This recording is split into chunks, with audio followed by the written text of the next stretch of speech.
Salut la famille. Le premier grand empire d'Afrique de l'Ouest. Situé entre le Sahara et les forêts, il contrôle le commerce de l'or et du sel. Sa capitale, Kumbi Salèche, est un carrefour marchand et spirituel. Il décline après l'invasion des Almoravides vers 1076.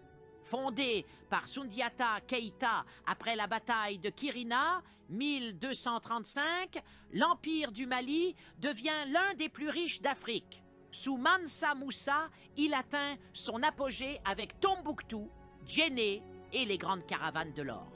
Son pèlerinage à la Mecque choque le monde islamique, l'un des empires les plus puissants d'Afrique. Sous Askia Mohamed, le Sangaï contrôle Tombouctou, Gao et les grandes routes commerciales.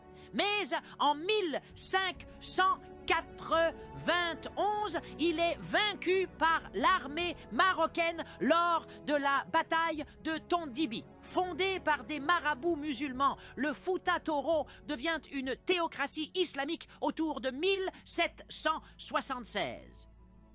Un Al-Mami gouverne avec l'aide des chefs religieux. La société est organisée autour de la foi, de la justice islamique et de la résistance aux royaumes voisins.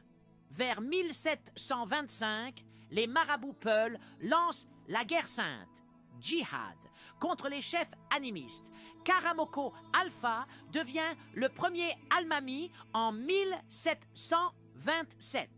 Un État islamique est fondé, organisé en 9 provinces, Diwal, avec Timbo comme capitale religieuse.